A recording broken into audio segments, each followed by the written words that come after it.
У мене дуже багато це перераховувати, але я професор Академії Бойчука, заслужений діяч мистецтв України, член КОР Академії мистецтв України, лауреат Шевченківської премії. Досить цього. Чебаник Василь Якович. Рутенія – це стара назва України.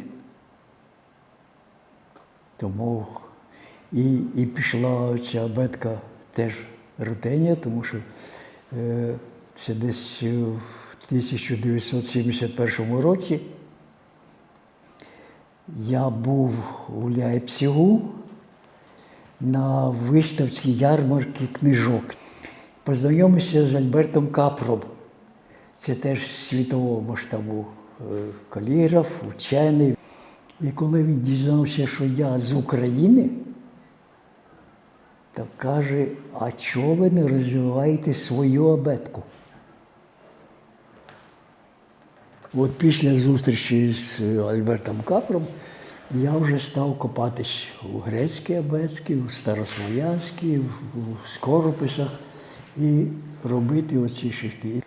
І не стояло питання ніколи від Петра до сьогодні, щоб Україна мала свою абетку. Це інша держава. Написи, таблички ці на установах, у президента, на дошці, у Верховній Раді.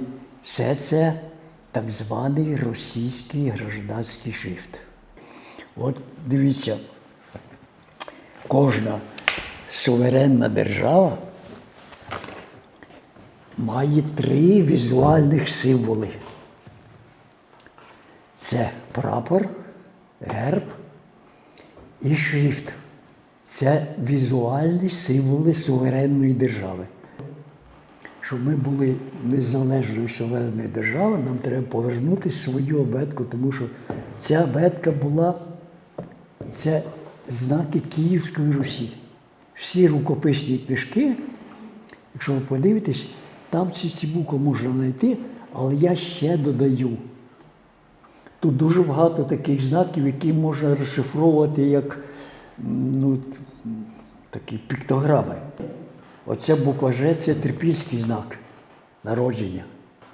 Буква У – це, бачите, буква О, яка символізує родину, сонце, навіть Бога. У – це та ж сама буква О, як родина перебути і життя. І зверху В – перемога.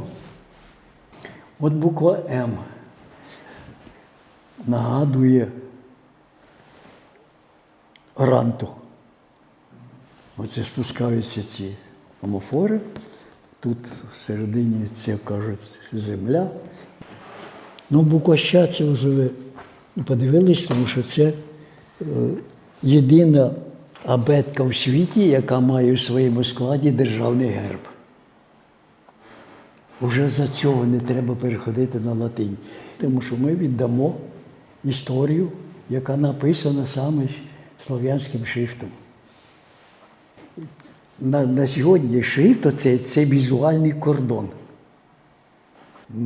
Власна національна абетка – це те, що відрізняє мову від діалекту, а націю як культурно-політичну спільноту від населення колоніальних країн.